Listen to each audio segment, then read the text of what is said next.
यह आपके बुक में पहला चैप्टर है और इसी से संबंधित यह प्रश्न है। प्रश्न क्या है इसको मैं एक बार पढ़ दे रहा हूँ। प्रश्न है कि सिद्ध कीजिए कि 7√5 एक अपरिमेय संख्या है। एक बार मैं रिपीट कर दे रहा हूँ क्वेश्चन को। सिद्ध कीजिए कि 7√5 एक अपरिमेय संख्या है। अब क्या है, इस प्रकार के प्रश्नों में जब सिद्ध करना होता है, क्या सिद्ध करना होता है कि इस प्रश्न में क्या दिया हुआ है 7√5। अब ये क्या सिद्ध करना है हमें कि यह एक अपरिमेय, यह क्या है, यह एक अपरिमेय संख्या है कि नहीं, इसे हमें सिद्ध करना है।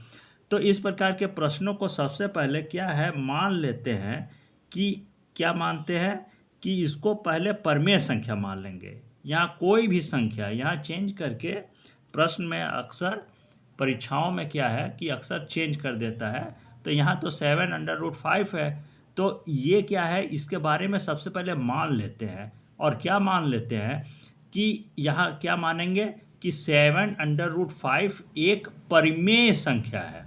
क्या मानेंगे कि 7√5 एक परिमेय संख्या है। अब क्या है कि उसको मानकर सॉल्व करेंगे और यदि यह निष्कर्ष निकलता है कि 7√5 एक परिमेय संख्या नहीं है तो यह क्या सिद्ध हो जाएगा, यह सिद्ध हो जाएगा कि यह जरूर यह एक क्या है, जरूर यह एक अपरिमेय संख्या ही होगी। तो सबसे पहले मान लेंगे और यहाँ पर इस तरह से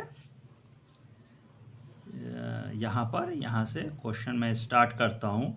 सबसे पहले क्या है, मान लेंगे, माना कि अब प्रश्न में दिया हुआ है 7√5 एक परिमेय संख्या है, परिमेय संख्या है। तो सबसे पहले इसमें क्या करेंगे, मान लेंगे, क्या मानेंगे, परिमेय संख्या। अब इसके बाद क्या है, कोई भी संख्या यदि परिमेय संख्या होती है तो उसे सबसे पहले क्या करते हैं कि उसे a/b के रूप में हम प्रदर्शित कर सकते हैं या व्यक्त कर सकते हैं। उसे क्या है, a/b के रूप में प्रदर्शित कर सकते हैं या व्यक्त कर सकते हैं। उसकी जगह हम a/b की जगह p/q भी मान सकते हैं। तो हम यहाँ पर क्या है कि हम यहाँ पर 7√5 को परिमेय संख्या मानेंगे। तो एक बहुत साधारण सा नियम है कि जब कोई संख्या परिमेय संख्या होती है तो उसे क्या करते हैं, a/b के रूप में प्रदर्शित किया जा सकता है। तो यहाँ नेक्स्ट स्टेप हो जाएगा 7√5 और इसे a/b के रूप में प्रदर्शित कर सकते हैं। अब इस क्वेश्चंस में क्या है, यह a क्या है और यह b क्या है, यह a क्या है और यह b क्या है, इसके बारे में हम लिख देंगे।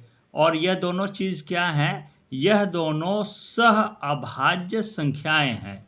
a और b यह दोनों सह अभाज्य संख्याएं होती हैं। अब क्या है कि इसमें ये जो b है ना, ये जो b है यहाँ जीरो नहीं होगा, यहाँ जीरो कतई नहीं होगा। उसकी जगह पर 1 2 3 4 5 मतलब कोई भी अन्य नंबर तो हो सकता है लेकिन जीरो नहीं होगा। तो उसके इस संबंध में भी लिख देंगे कि b is not equal to 0। अब इसको क्या है कि ब्रैकेट में इसके बारे में लिख देंगे a और b आखिर है क्या। तो यहाँ पर यहाँ से इसको ब्रैकेट में लिख देंगे जिसमें a और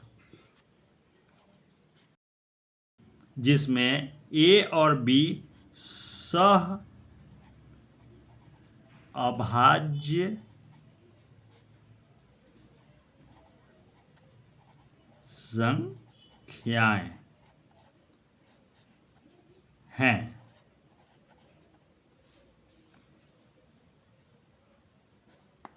तथा b is not equal to 0।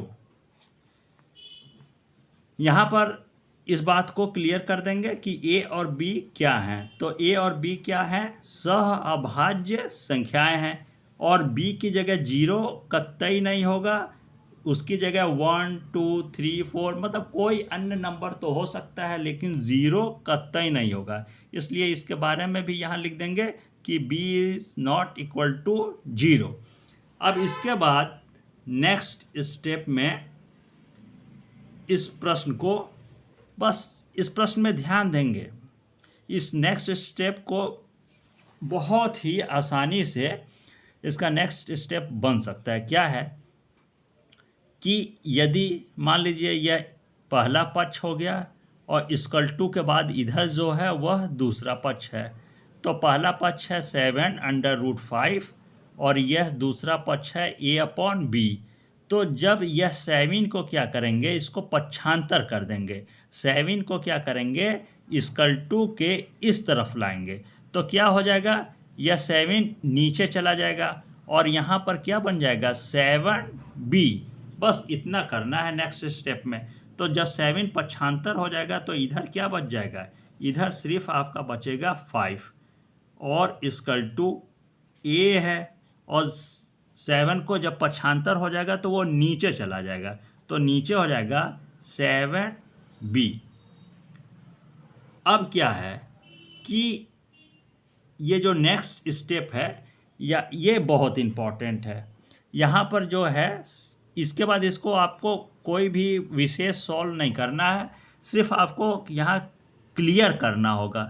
क्या क्लियर करना होगा कि √5 इक्वल टू a/7b के बारे में, इसके विषय में आपको क्लियर करना होगा।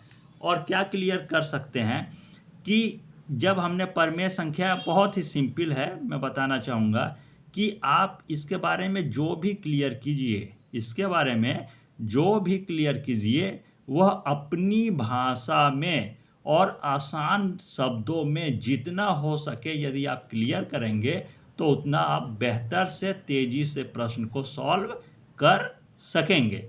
यहाँ मैं बहुत ही आसान विधि बता दे रहा हूँ कि इस प्रश्न को कैसे तेज़ी से सॉल्व किया जा सकता है। अब क्या है कि जब हमने परमेय संख्या माना ही है तो उसी के संबंध में बस लिखना होगा।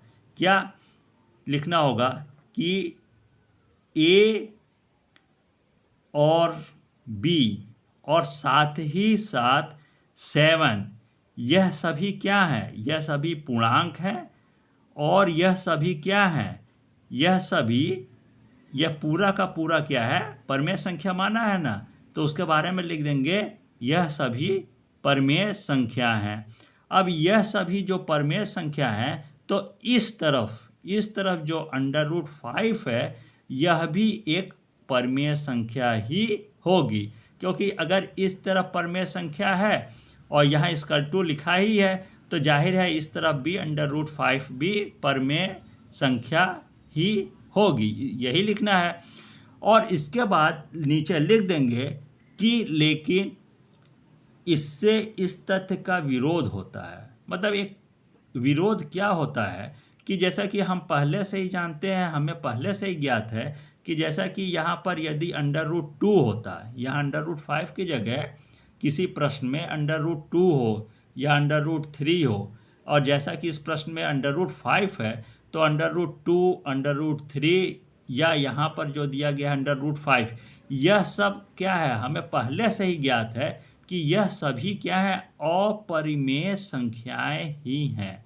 तो नेक्स्ट स्टेप में नीचे लिख देंगे कि √5 हमें पहले से ही ज्ञात है कि यह क्या ज्ञात है कि यह एक अपरिमेय संख्या है। अब इसको कैसे लिखेंगे तो मैं यहाँ आसान विधि से और सरल शब्दों में मैं यहाँ आपको बता दे रहा हूँ। क्या लिखेंगे इसको पहले मैं लिख दे रहा हूँ, उसके बाद मैं आपको क्लियर कर दे रहा हूँ। यहाँ से लिख देंगे चूंकि। अब इसके बारे में इस तरफ जो है वो पहले लिखेंगे ए कॉमा बी और 7 क्या है, ये सभी पूर्णांक हैं, पूर्णांक हैं। अब क्या लिख देंगे नीचे, दूसरी लाइन मैं सरल शब्दों में बता रहा हूं इसलिए इसको स्टेप वाइज बता दे रहा हूं। लिखेंगे पहली लाइन कि चूंकि ए बी और 7 इस तरफ जो भी है उसके बारे में लिखेंगे कि ए बी और 7 पूर्णांक है, इसलिए a अपॉन 7b एक परिमेय संख्या होगी।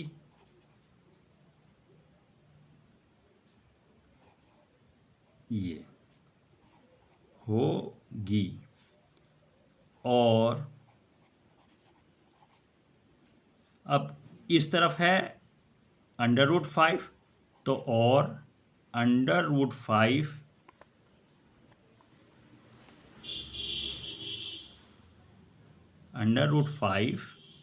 फिर यहाँ नीचे लिख देंगे √5 भी एक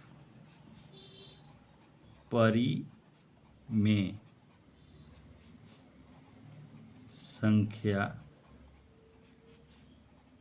ही होगी। अब नेक्स्ट स्टेप में लिख देंगे लेकिन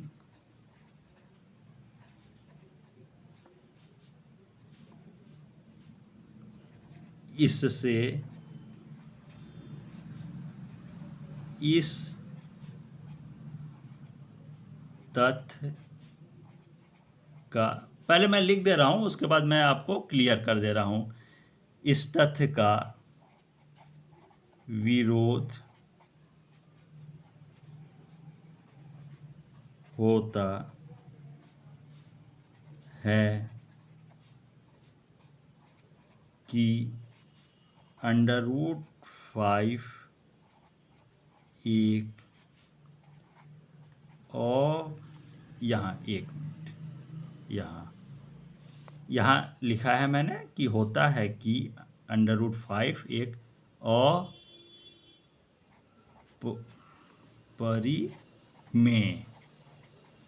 अपरिमेय संख्या है। इसके बाद लास्ट लाइन सबसे लास्ट में लिख देंगे यहाँ पर, अतः 7 जो कि प्रश्न में है 7 √5 एक अपरिमेय संख्या है, अपरिमेय संख्या है, अपरिमेय संख्या है। अब मैं यहाँ पर आपको इसको डिटेल में क्लियर कर दे रहा हूँ। यहाँ पर ये जो है यहाँ पर, अब इसको क्लियर करने को मैंने बहुत ही यहाँ भी जो भी यहाँ पर मैंने आपको डिटेल जो लिखा गया है यहाँ से, चूंकि यहाँ से और यहाँ तक, यहाँ से यहाँ तक जो भी लिखा है इसे आप बहुत ही आसानी से अपनी भाषा में लिख सकते हैं और मैंने बहुत ही सरल विधि यहाँ पर बिल्कुल क्लियर की है। क्या है कि यह जो इसी के बारे में, ये जो है √5 a/7b, इसी के बारे में आपको बस क्लियर करना है। क्या क्लियर करना है, पहली लाइन तो बस यही हो जाएगी जो कि यह पहली लाइन है, तो इसी के बारे में लिख देंगे कि a b और 7 a b और 7 पूर्णांक हैं। उसके बाद लिख देंगे इसलिए a/7b एक परिमेय संख्या होगी और √5 जब इस तरफ परमेय संख्या मान लिया तो इस तरफ जो है वो भी क्या हो गया, यह भी हो गया आपका परमेय संख्या ही। तो आगे वही चीज़ लिख देंगे कि सबसे पहले तो लिख देंगे a, b और 7 पूर्णांक है, इसलिए a/7 भी एक परमेय संख्या होगी। जब इधर का परमेय संख्या है तो इधर का भी परमेय संख्या है, तो इसी बात को नेक्स्ट स्टेप में लिख देंगे कि इसीलिए √5 भी एक परमेय संख्या ही होगी। तो नेक्स्ट स्टेप वही लिखा गया है कि और √5 भी एक परमेय संख्या ही है। अब क्या है कि जब हमें पहले से ही ज्ञात है कि यहाँ यदि √2 हो या √3 हो या यहाँ जो दिया गया है √5, यह हमें पहले से ही ज्ञात है। क्या ज्ञात है कि यह अपरमेय संख्या है। इस प्रकार से √2 या √3 या √5 जो है यह क्या होता है, अपरमेय संख्या। तो उसी बात को नीचे लिख दिया गया है कि लेकिन इससे इस तथ्य का विरोध होता है कि √5 एक अपरमेय संख्या है। अब √5 जब हमें पहले से ही ज्ञात है कि यह अपरमेय संख्या ही है, √5 एक अपरमेय संख्या ही है, तो क्या तथ्य, किस तथ्य का विरोध होता है? यह तथ्य का विरोध होता है कि हमें पहले से ही ज्ञात है कि √5 एक अपरमेय संख्या है। तो उसी के बारे में लिख देंगे कि लेकिन इससे इस तथ्य का विरोध होता है। क्या, कौन सा तथ्य है? कि हमें पहले से ही ज्ञात है कि √5 एक अपरमेय संख्या है। अब क्या है कि जब यह √5 अपरमेय संख्या है, तो जो भी प्रश्न में दिया गया है, जो पूरा का पूरा प्रश्न में दिया गया है कि 7/5, तो यह भी क्या हो जाएगा, यह भी पूरा का पूरा क्वेश्चन में जो भी दिया गया है यह पूरा का पूरा क्या हो जाएगा, अपरमेय संख्या ही होगी। तो इसी बात को सबसे लास्ट में आप लिख देंगे। यह आपका लास्ट लाइन है, क्या है कि अतः 7/5 एक अपरमेय संख्या है। यही हमें क्या करना था, सिद्ध करना था। बस यहाँ तक आपका कंप्लीट क्वेश्चन हो जाता है। अब क्या है कि यहाँ पर मैंने जो भी यहाँ से लेकर यहाँ तक जो जितना इसमें आसान शब्दों में और बहुत ही सरल शब्दों में जो भी लिखना था मैंने लिखकर आपको समझाया और क्लियर कर दिया है। इसके बाद क्या है, क्योंकि ये सभी मैटर आप जितने सरल शब्दों में लिखेंगे उतना ही आपको समझने में आसानी होगी, इसलिए मैंने यहाँ पर बिल्कुल सरल से सरल शब्दों में लिख दिया है। अब इस प्रश्न को मैं एक बार ऊपर से नीचे तक वीडियो में आपको शो कर दे रहा हूँ। आप इसे साफ कॉपी में साफ इसको नोट कर लीजिएगा। यहाँ पर ये क्वेश्चन आपका यहाँ से स्टार्ट है, सिद्ध कीजिए। यहाँ से प्रश्न स्टार्ट है, इसे आप साफ कॉपी में नोट कर लीजिएगा। इसको मैं धीरे धीरे आगे बढ़ा रहा हूँ, इसको आप वीडियो को रोक कर आप साफ इसको नोट कर लीजिएगा। यहाँ पर ये यहाँ तक है, ये यहाँ तक क्वेश्चंस है। अब मैं यहाँ पर क्लास को क्लोज करता हूँ। धन्यवाद।